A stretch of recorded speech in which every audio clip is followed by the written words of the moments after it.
Amigos, aquí estamos en Galáctica Internacional, en esta edición mundial del Glóbulo Magazine, justamente hoy en este día tan particular, el Día Internacional de la Mujer, y con dos invitados muy especiales, muy particulares. Hacía bastante tiempo que no charlábamos con ellos, hoy nos visitan en vivo, como lo hicieron en su momento, así que para nosotros es un gustazo enorme darle la bienvenida aquí en Galáctica Internacional, en los estudios de Iberoamérica de Buenos Aires, a justamente Álvaro Luis Alzogaray, dirigente político, ustedes saben, empresario también, un hombre que viene trabajando en política desde hace muchos años, y también a la señora María Novakoski, que es la presidenta del Movimiento Liberal de la Argentina. Está bien así, María, ¿no? Ahí está perfecto. Muy buenas tardes, muy buenas tardes, Pedro. Un gustazo. Gracias por la visita, a vos también, Álvaro. Gracias por acompañarnos.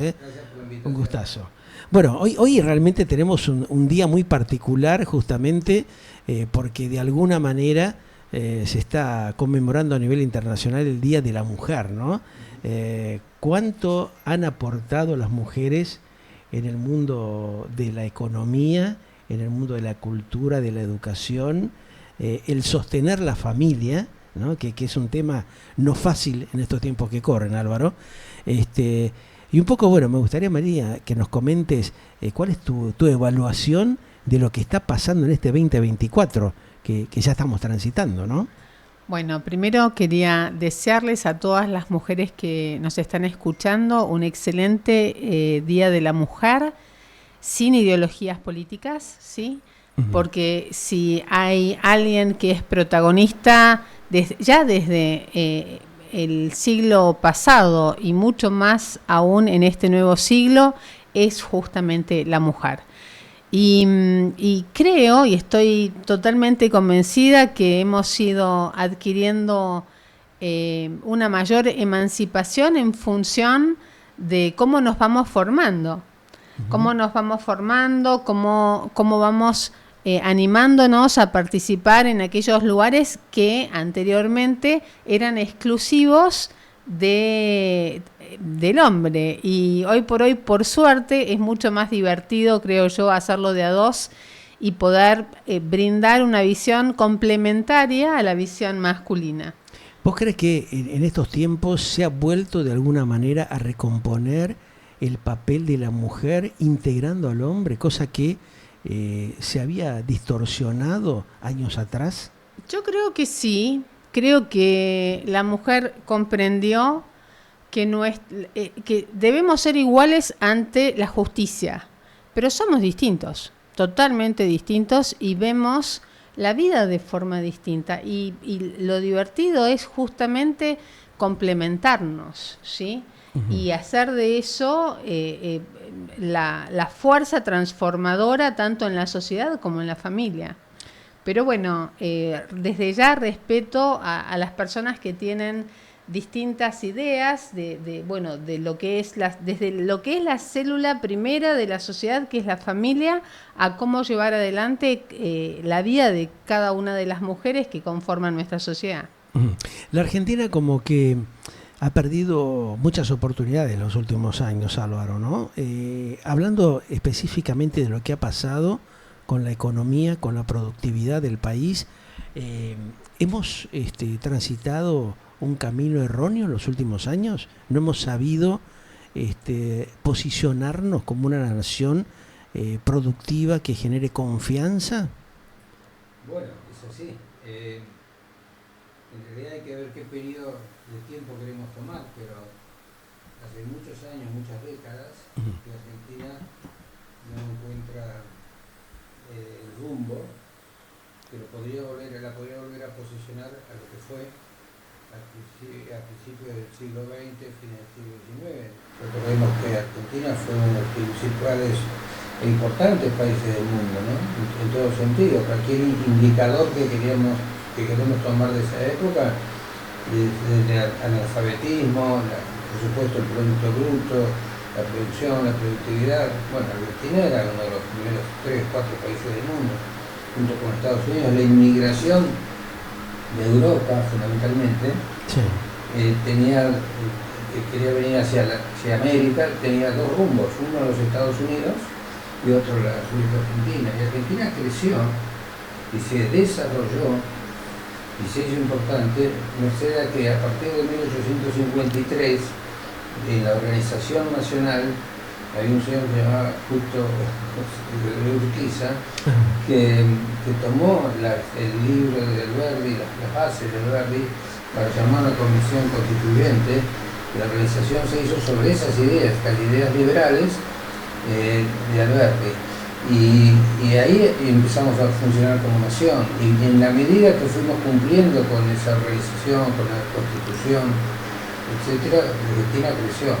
Cuando nos fuimos apartando, Argentina empezó a decaer. Es decir, cuando el Estado empezó a entrometerse en la vida de los individuos, de los ciudadanos, en sus actividades libres, económicas, de controles de precios, de lo que sea, evidentemente Argentina empezó a decaer. Y Perón, en 1946, cuando gana, termina de dar el golpe de gracia, cuando empezó a estatizar todas las empresas, todos los sectores importantes, los controles y todo eso. Y a partir de ese momento, salvo algunas excepciones, que podríamos decir en un intento bajo el gobierno del doctor Frondizi y después bajo el gobierno del doctor Menem, que se intentó retomar un rumbo adecuado, que quedó un trunco después por distintos motivos, seguimos con las mismas políticas, ni que hablar con el periodo kirchnerista, que se volcó hacia una matriz de tipo socialista, y bueno, y eso nos condujo a toda esta situación de decadencia y de indicadores peligrosos como la pobreza, la indigencia, los chicos que van al colegio y que que si bien leen no entienden los textos, los chicos que se van del país.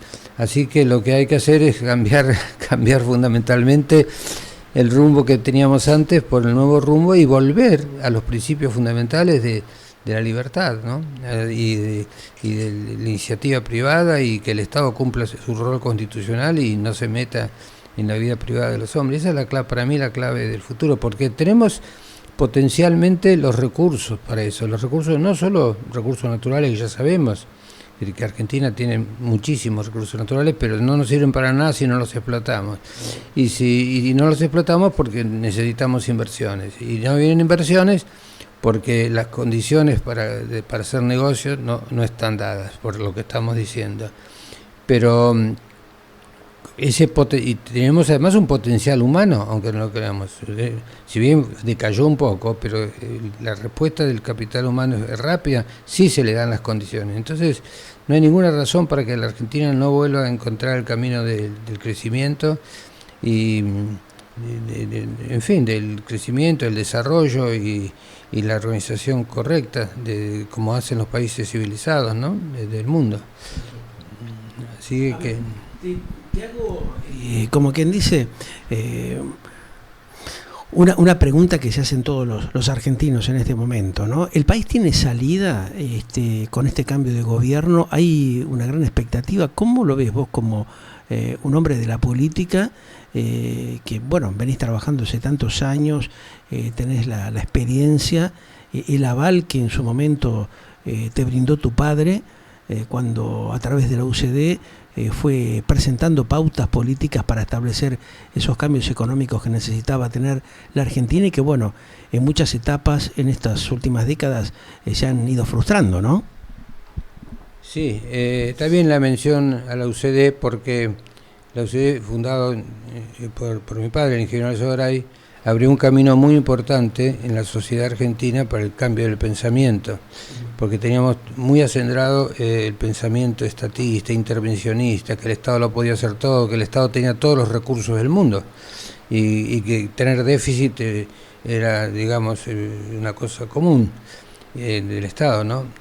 Él marcó el camino diciendo, bueno, señores, si hay déficit y emitimos moneda, y hoy esas ideas se aprendieron mucho. Ahora, yendo un poco a la pregunta, y supongo que está relacionada con el nuevo gobierno, yo soy optimista en este sentido, porque el nuevo gobierno viene con las ideas correctas, es decir, con las ideas de la libertad. y en ese sentido ya es muy importante. O sea, diciendo lo que estamos diciendo recién, que es el Estado cumpla sus funciones, respetar las instituciones y, sobre todo, permitir que la iniciativa privada encuentre su espacio para que los privados locales y del extranjero en libertad se desarrollen. Están en el buen camino. Ahora, ¿qué pasa? Toman el país en un momento tremendo, lo que decíamos recién, de que la herencia que se ha tenido, ya en las puertas de la hiperinflación que estamos, y eso es un tema muy difícil, de manera que las medidas que se van tomando tienen que atender un poco la coyuntura, ¿no es cierto?, y el problema de la gente que evidentemente está en una situación de pobreza e indigencia, pero al mismo tiempo, y con ese apoyo que se pueda dar, no flaquear en lo central, en lo que es la macroeconomía, que es hoy combatir la inflación y eliminar la inflación. Sí. Ahora, cuando vos hablas de combatir justamente la inflación, un tema que la Argentina viene padeciendo hace muchos años, ¿no?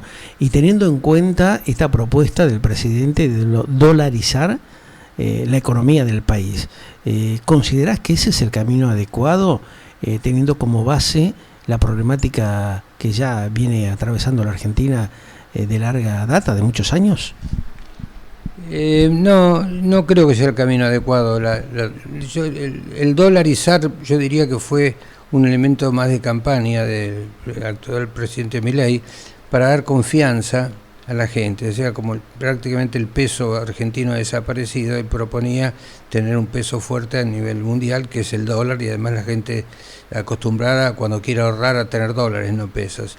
Entonces su elemento de campaña fue dolarizar. Ahora, dolarizar, vamos un poco a la cuestión técnica, ahora en estas circunstancias y en este momento no se puede hacer la dolarización. No se puede hacer porque ante todo necesitamos sacar todos los pesos que están en circulación y necesitamos dólares. Y nosotros sabemos que el Banco Central está en una situación negativa, si bien se recuperó algo de divisas, pero está en una situación negativa.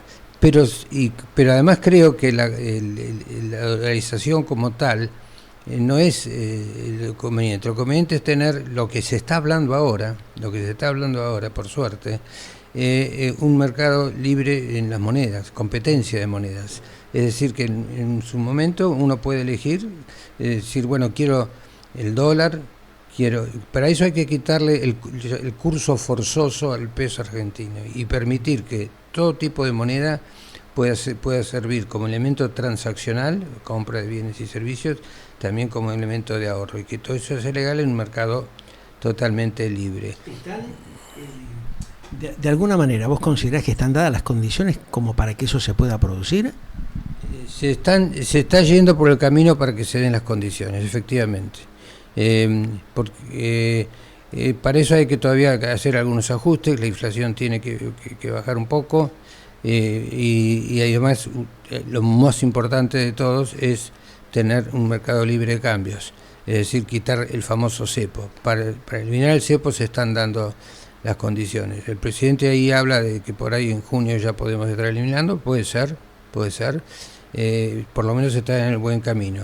Quitando el curso forzoso y liberando el mercado de monedas, el mercado de cambios, se puede hacer. Después la gente decidirá qué moneda quiere para las transacciones, ¿no es cierto? Por lo que dice el presidente es que la gente prefiere el dólar. Bueno, tendrá el dólar. O si no, otros querrán el euro, o el yen, o lo que sea. Pero en esas condiciones, el peso argentino no tiene que desaparecer. Tiene que ser una moneda más que compita. La gente sabrá si lo tiene que elegir o no. Porque si nosotros hacemos las reformas que hay que hacer en el país y conseguimos la estabilidad económica, monetaria, etcétera, ¿para qué eliminar el peso? Nosotros tenemos alguna buena experiencia en el pasado de conseguir esa estabilidad, de haber conseguido una moneda muy fuerte y muy buena. Voy a hacer una especie de autorreferencia en este caso, aunque no soy yo, sino en el periodo de Frondizi, cuando a mi padre le tocó ser el ministro de Economía y nombrar su propio equipo, en 22 meses pudo conseguir algo fantástico. La primera es la estabilidad y llegar a ser que el peso argentino fuera declarado moneda estrella internacional. Y se había clavado que moneda estrella internacional que por el Comité Lombard de Londres, que viene a ser una especie de premio Nobel de las monedas, pero más fuerte que el dólar, que el franco suizo, que el franco francés, es increíble. Argentina, año verde, después nunca más pasó. Pero lo que quiero decir es que si se hacen las cosas bien, se puede conseguir la estabilidad y que el peso vuelva a ser una moneda de cambio, como que nuestra moneda de cambio, y que compita con las otras monedas, ¿no? En alguna etapa, por ejemplo, del sistema democrático, durante el gobierno de Menem, donde también participó tu hermana, se logró el famoso 1-1, ¿no? Ustedes se acuerdan de eso. Es un sueño que todavía nos quedan muchos argentinos. ¿Podremos llegar a lograr eso en algún momento? Sí, habría que decir algunas cosas respecto al 1-1. Evidentemente se consiguió estabilidad en cambio. El problema que técnicamente, esto es un tema técnico, se hizo con un tipo de cambio fijo. Entonces, y mientras tanto se ganó confianza en la gente, muchísima, todo, en los inversores, en todo. Pero lamentablemente en ese periodo se siguió expandiendo el Estado. El presupuesto, por ejemplo, ya del año 94-95 presentaba déficit. Ahora, la transformación que encaró el expresidente Menem fue fantástica, porque justamente le encaró hacia el lado que estamos diciendo. Se abrió la economía, la inversión extranjera tenía el mismo tratamiento que la inversión local, se podían repatriar dividendos, y bueno, hubo un periodo de confianza muy grande durante esos 10 años. Después, lamentablemente, como se mantuvo ese tema del déficit y el tipo de cambio fijo, vino los problemas de la recesión, la desocupación y la crisis que tuvimos que soportar en el 2001. Pero sí, se puede hacer sin llegar a una convertibilidad. Bueno, en aquel momento era la convertibilidad con el dólar, ahora estamos hablando de convertibilidad con las monedas, y que la gente elija. Sí, se puede, claro que sí. Bueno, a ver, María, vamos un poquito contigo como para tener una visión de lo que está pasando en el ámbito educacional en esta nueva etapa de la Argentina, en este 2024, donde realmente ha habido un reacomodamiento y donde fuera de micrófono, hace un ratito estábamos planteando lo que está pasando en ese sector, ¿no? Sí. Esto que realmente es muy llamativo dentro del ámbito educacional, que nunca parece que se ha tomado con seriedad y no se ha generado un tratamiento que respete y priorice a los argentinos que quedan, en forma laboral desarrollando sus actividades en el país, ¿no? En desmedro de otras cuestiones que están ahí dando vuelta. Mira, el ciclo lectivo ha comenzado hace más de un mes. En principio hemos cerrado lo que se llama el periodo marzo-marzo, que es de recuperación de contenidos de los chicos que se estaban llevando materias. A ese respecto quiero comentar algo que espero profundamente que el nuevo gobierno en Capital Federal modifique, que es el registro de las actas que se hacen cuando se cierran los libros, en donde todos los chicos que han estado ausentes en las mesas de examen o ausentes en ese periodo de recuperación, se les pone un 1, no un ausente como corresponde, ¿sí? Y de esa forma se fraguan las actas. ¿Por qué? Es fácil de comprender. Ellos manejan números y no es lo mismo poner que tenés una determinada cantidad de chicos ausentes del sistema a que hayan desaprobado la materia. Al haberla desaprobado, no queda transparentado que esos chicos siguen cobrando un plan ¿sí? Y una asistencia, a pesar de que tengan más de 50 días de ausencias sin justificación alguna. Claro. Es una manera de ordenar y de controlar eso, ¿no? Que hasta ahora evidentemente eso tiene que ser no existía. revertido urgentemente, porque nos piden a los docentes que fraguemos, es una forma de fraguar una información que no es real. Que no es real, claro. Eso por un lado. Y en por el ámbito otro de lado, la provincia de Buenos Aires, ¿pasa algo similar? Me imagino entiendo que que sí. No, yo soy docente de Capital Federal, de Cava. Y el otro tema que también me llamó la atención es, doy clases en una institución en donde hay 1.500 alumnos, ¿sí? En donde, haciendo un relevamiento de los cursos, en donde dicto 2 materias, el 50% de los chicos son nacidos en Argentina. El 50%. Solamente el 50%. Del otro 50%, un 25% está nacionalizado. Solamente un 25%. Y el resto están en veremos. Claro. Entonces, la pregunta es, desde ya, porque nuestra Constitución Nacional dice que todo aquel que viene a habitar nuestro suelo es muy bienvenido y tiene derecho a ser desde ya educado, ¿no? Pero y de alguna manera le estamos restando la oportunidad. Pero ¿en dónde estamos poniendo los también, recursos? ¿no? ¿En dónde estamos poniendo los recursos? ¿Y qué certeza tenemos que esos chicos que estamos educando se van a quedar en el país? Claro. O a mitad de año, si el papá se le ocurrió volver a su país de origen, ese chico abandona la matrícula y el país que puso recursos en ese niño o adolescente termina dejando un espacio que pudo bien haber sido ocupado por otro chico. Ustedes saben bien que las cuotas de los colegios privados secundarios son altísimas. Y hay un gran abandono por parte de determinadas familias que pertenecen a las clases medias que ya no pueden pagar esas cuotas ni tampoco las educaciones privadas. Las universidades privadas. Gracias, claro. Ese es un tema que hay que urgentemente ponerle el ojo y empezar a trabajar, a hacer un trabajo profundo allí, ¿no? Sí. Desde el punto de vista justamente del tema educacional, ¿vos crees que ha habido un avance en estos cambios que se han hecho en la reestructuración desde el ex Ministerio de Educación? Mira, yo creo que la batalla que ha dado Javier Milei y todos los liberales que hemos sabido llevar, no desde ahora, sino desde hace años, compartido y promovido las ideas de la libertad, vemos con una sonrisa cada paso que se da en la sociedad.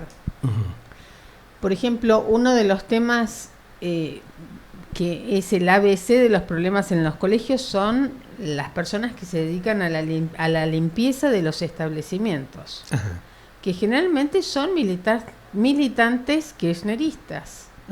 ¿Y qué pasa ahí? Verlos cumplir el horario, bañados, ocupándose de lo que se tienen que ocupar, porque saben que el gobierno cambió y desde ya las autoridades de determinados colegios también cambiaron. Entonces, empezar a ver que las cosas empiezan a funcionar como tienen que funcionar. Se van emprolijando. Es fantástico. Ver que en el colegio podés dar clases el tiempo completo de tus módulos y que no te interviene en la clase para decir, bueno, hay que llevar a los chicos al salón de actos por el Día de la Mujer. Más allá de que, bueno, como dije desde un principio, que yo saludo a todas aquellas mujeres que tienen que hacer de su vida la vida de sus propias familias y sacarlas adelante. Pero el problema está en el adoctrinamiento. Pero necesario, exactamente, ¿no? y no perder horas frente a clase que en vez de que los chicos estén formándose, estén perdiendo el tiempo. ¿Cuánto va a costar eso, no? Recomponer esa pérdida de tantos años. Esto no se resuelve en 4 años. Pero si un país quiere salir adelante, la única forma es formando a su sociedad. No hay otra. Uh-huh. Álvaro, te llevo a lo que es el tema económico otra vez. Hablábamos un poco del tema de las monedas, de las alternativas que puede tener la Argentina en esta visión diferente que acerca Javier Milei desde el Ejecutivo Nacional y que se está tratando de implementar fundamentalmente para mejorar de alguna manera la calidad de vida de los argentinos. ¿Esto tiene un tiempo determinado? ¿Cuánto considerás vos que es necesario disponer de paciencia, de tiempo, como para que la sociedad vaya viendo que la economía de bolsillo, la economía digamos de batalla de la gente, del consumidor, se puede ir recomponiendo lo antes posible? Sí, esa es la duda que los argentinos tenemos, ¿no? La llamada resistencia social a una situación de alto conflicto o tensión por el tema de la inflación. ¿Cuánto tiempo? Es muy difícil saberlo, pero en la medida que se implementen las reformas que falta hacer, y ahí estamos hablando de las que ya se han adoptado y que hay algunos inconvenientes, como el famoso DNU del gobierno y la ley ómnibus o la ley base, que se fue en su momento retirada. Ahí está el quid de la cuestión. ¿Por qué? Porque si se llevan adelante esas medidas, que son medidas de transformación importantísimas para llevar al país a un ordenamiento económico-social basado en la libertad, la confianza viene inmediatamente, porque entonces viene primero la caída de la inflación, ¿no es cierto? Y segundo, el poner en funcionamiento la rueda económica. ¿Qué es eso? Que las inversiones empiezan a venir a los sectores donde se ve que tienen alta productividad, como el campo, la agroindustria, los minerales y todo eso, y entonces la llamada resistencia social va a ir bajando, porque si se ve que la inflación se va reduciendo y que hay un proceso de marcha económica, como ocurrió en el periodo del doctor Menem, que sacó en aquel momento aquellas dos famosas leyes, la reforma económica y emergencia económica y reforma administrativa, algo así, que le permitió dar un marco de referencia a todo el proceso de transformación que se iniciaba. ¿A qué me estoy refiriendo? Al proceso de privatizaciones, que no se podía privatizar si no teníamos ese marco de referencia. Ahí vino la privatización de Entel, después de YPF y los ferrocarriles y todo esto, y eso la gente lo veía como algo positivo. Poder... ¿Dromi en su momento ayudó? Sí, Dromi ayudó, efectivamente, él era el ministro en su momento, sobre todo jurídicamente ayudó bastante. ¿Hoy haría falta algo parecido a eso? Bueno, hay un programa de privatizaciones que está contemplado en la ley bases, y que el presidente ya también ha señalado de que es así, dice, no tenemos por qué tener empresas públicas, y menos que tengan déficit, porque no tenemos por qué. El déficit significa tarde o temprano emisión monetaria y inflación, así que esa idea la tiene bien clara. Y la idea es privatizar, ¿veo? Y también hay otro tema, la desregulación, porque el Estado interviene de distintas maneras, directa e indirectamente, en las actividades, en los trámites, en esto. Bueno, ni que hablar cuando se mete a controlar precios. Ahora, por supuesto, este gobierno lo ha sacado encima.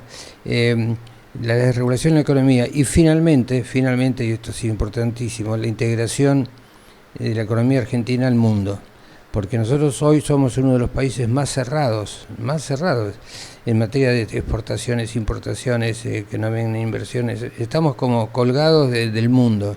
Bueno, ese punto también es clave. ¿Qué significa eso? Que tenemos que abrir nuestra economía al mundo. Técnicamente, ¿qué significa, por ejemplo, reducir los aranceles de importación al mínimo posible, y que vengan productos, que vengan inversiones, y que nosotros podamos también salir a exportar nuestros productos que son competitivos en el mundo, y no ponerle trabas, que en ese sentido están bien orientados, ¿no? Entonces, si vamos a una economía libre, una economía de mercado, y tomamos medidas adecuadas ahora para despertar la confianza, porque en todo esto, hablando de resistencia social, hay un problema de confianza.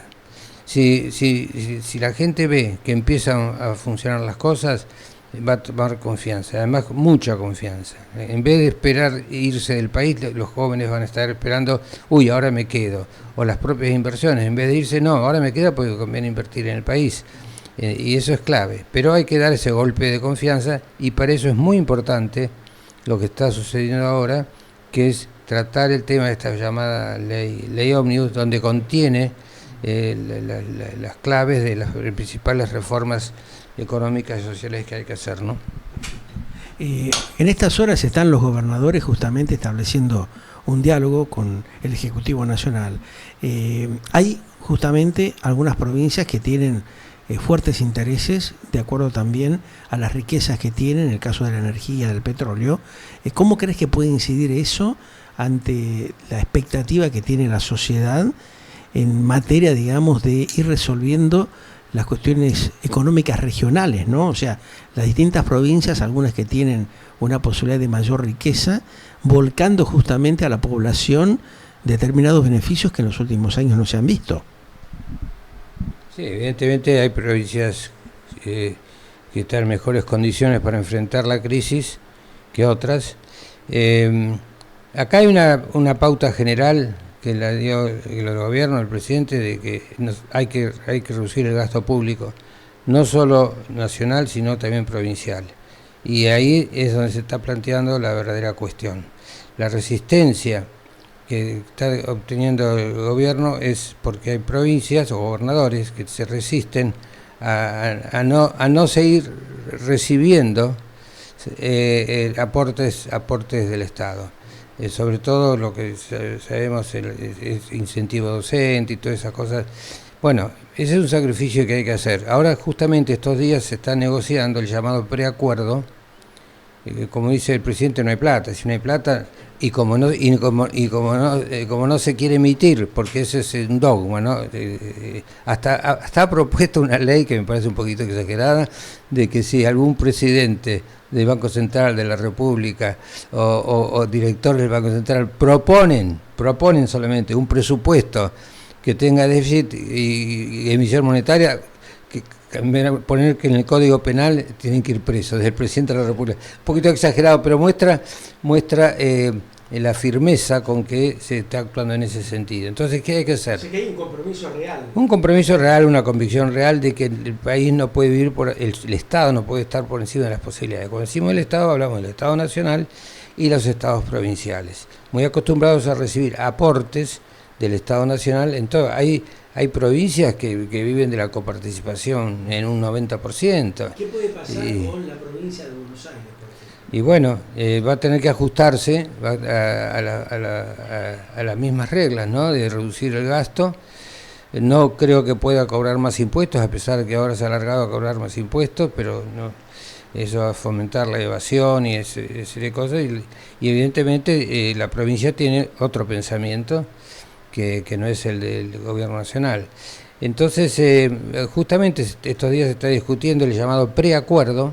El preacuerdo es antes del acuerdo de mayo, ¿no es cierto?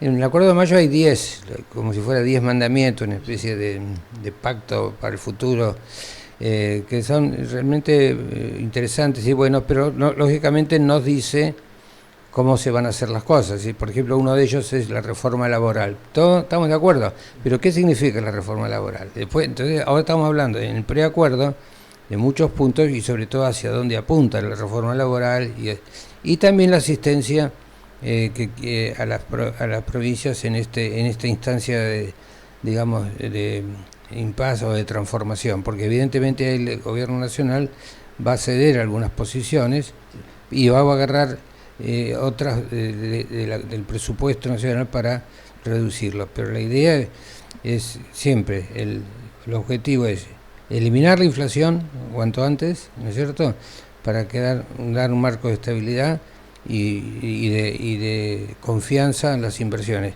Después está el tema jurídico de que tiene que haber reglas de juego estables y duraderas en el tiempo. No puede venir inversores, actividades, por ejemplo, como la actividad minera o petrolera, que requiere un periodo de maduración y de recupero de las inversiones en el tiempo, si en el camino se le cambian las reglas de juego, se le ponen retenciones o una serie de cosas. Eso tiene que dar seguridad. Claro. Seguridad de que si uno viene en Tierra de la Plata, no me van a cambiar los impuestos. Bueno, entre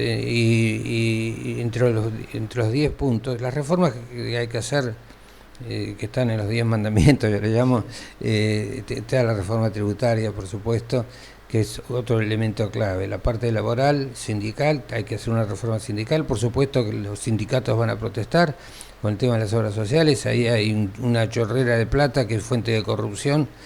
Eso lo puso un gobierno militar en su momento, Onganía, que le dio las obras sociales a los sindicatos.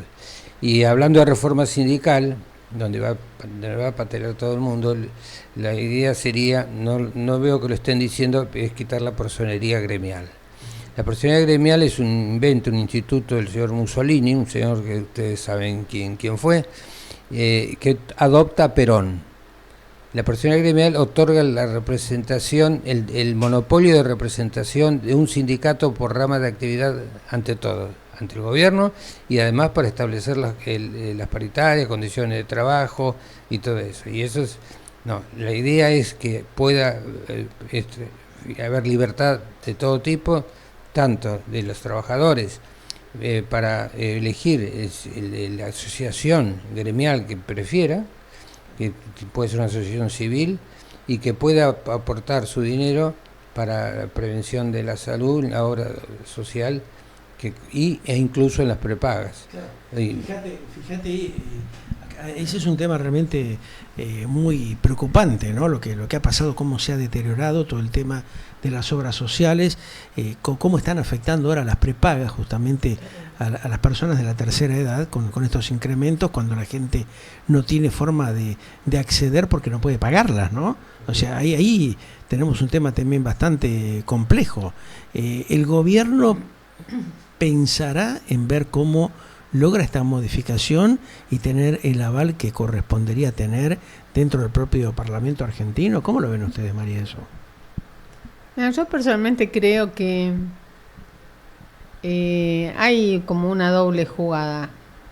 Él continuamente va midiendo el apoyo que tiene de la sociedad. Uh-huh. Esto ha pasado, se ha visto en las últimas horas con el tema del incremento que se intentó hacer en las dietas de los diputados y senadores, ¿no? El incrementarse justamente los sueldos. Es un tema. Dieron marcha atrás porque lógicamente el propio presidente les habrá estirado las orejas, como lo comentamos hoy tempranamente en nuestro editorial. Muchachos, en la situación que está la gente, no hay derecho, no corresponde esto, ¿no? Totalmente. Se cometió un error, porque se cometió el error del gobierno por la vía del presidente de la Cámara de Diputados y la vicepresidenta, porque el sistema es así: cuando hay una ley que establece los aumentos del personal administrativo, del Congreso, etcétera, y está enganchado con la de los diputados y senadores. O sea, si le sumo el 30% del personal de maestranza, le sumo. Y bueno, ellos votaron eso. Es un error, tendrían que haber desenganchado. El presidente les había pedido, no antes, vine después, porque estos se enteraron después. Entonces, desenganchar, y hay mecanismo para hacerlo, todo lo que sea los legisladores del personal administrativo.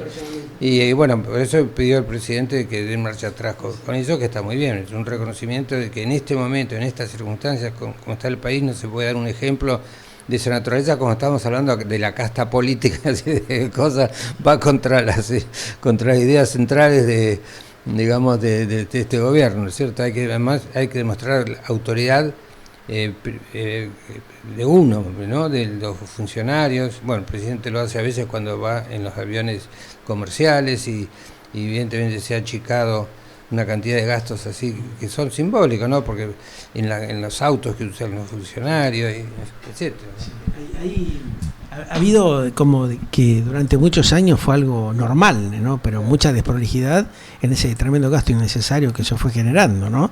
Estos recortes son beneficiosos de alguna manera para la sociedad y se podrían llegar a destinar para esto que planteábamos recién, ¿no? Para la gente más necesitada, ¿no? El caso del tema de la gente de la tercera edad, los jubilados, el tema de la educación, el tema sanitario, ¿no? Que tenemos falencias. Fíjense lo que está pasando con el tema del dengue. No hay prevención al respecto, ¿no? Estamos preparados, estamos encaminados como para modificar toda esta gran cantidad de temas que quedaron ahí stand-by, producto justamente de la gran corrupción que generó los gobiernos en los últimos años, que no supieron, digamos, hacer un tipo de control lógico y razonable. Yo creo que sí, y creo que antes de reasignar recursos hay que tener los diagnósticos correctos sobre las áreas que se desean intervenir, ¿sí? Y él está muy bien acompañado por distintos profesionales, tanto en el ámbito económico como en el ámbito médico que veníamos hablando recién. Y todo esto lo puede hacer porque la gente lo sigue apoyando. La imagen de Javier Milei no decayó. Más allá de lo que pasó con la ley ómnibus, más allá de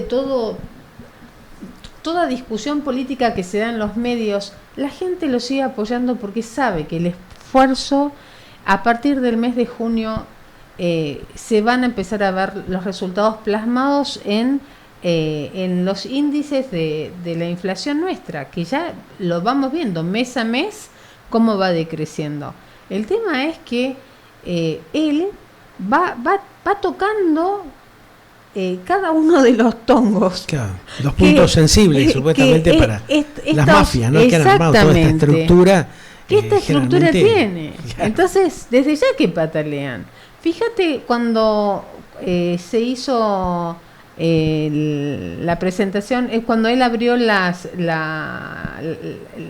cuando él estuvo en la Cámara de Diputados abriendo las sesiones. Si vos mirás el recorrido que él hace, vas a ver que sobre la avenida Callao y Rivadavia estaban las banderas del Partido Obrero y del MAS, pero atrás no había gente. No logran convocar gente. Hablo de la izquierda. Claro. ¿Sí? Se descomprimió esa presión tremenda que había, ¿no? De algunos dirigentes que, bueno, negociaban justamente con las necesidades de la gente. La gente ya se dio cuenta y empezó a comprender el mensaje de Javier. Yo lo veo en el colegio. Los chicos entienden que quieren más. Y ese querer más tiene que ir acompañado del esfuerzo. Y si vos les explicás, ellos te siguen. Bien, o sea que lo ideal sería ir profundizando estas medidas que lleven a un cambio real y concreto de la Argentina que necesitamos. Un cambio profundo, futuro, ¿no? Un cambio sin profundo. Ninguna duda. Y, en fin, armarse contra resistencias que se van a armarse en el sentido de fuerza para las resistencias sociales. O sea, va a haber resistencia, vamos a tener resistencia del sector gremial. Ellos están haciendo paros antes de que conozcan la reforma, antes de que se ganaran las elecciones, estamos diciendo. Y después, lógicamente, un cambio de sistema como el que tenemos, con lo que teníamos, al otro cambio que es el orden de la libertad, toca muchísimos intereses que estaban armados sobre ese sistema, ¿no es cierto? Sector empresario, por ejemplo, también, el sector que estaba muy protegido por altísimos aranceles y una serie de cosas. Bueno, de repente le van a decir, esperemos, en estas reformas, que bueno, no van a tener más esa protección, de manera que van a tener o que salir a competir o desaparecer, porque no es malo desaparecer para una sociedad cuando uno no es productivo. En cambio pueden venir actividades productivas, ¿no es cierto? Así que esa es la clave, es persistir en este esfuerzo de apertura, de transformación, de reformas importantes y fundamentales en el orden económico, social, también en otros campos, y bueno, no aflojar cuando vienen las resistencias, ¿no es cierto? Y hacer lo que mejor se pueda para eso.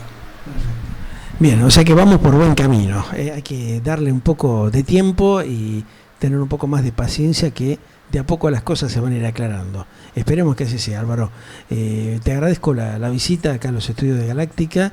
Lo mismo para vos, María. No, fue un gusto. Y estamos en contacto en cualquier momento con un poco más de tiempo, ¿ok? Aclaro, muchas gracias, Pedro. Aclaro que yo no soy del partido La Libertad Avanza, soy de la UCD, que es el Partido Liberal.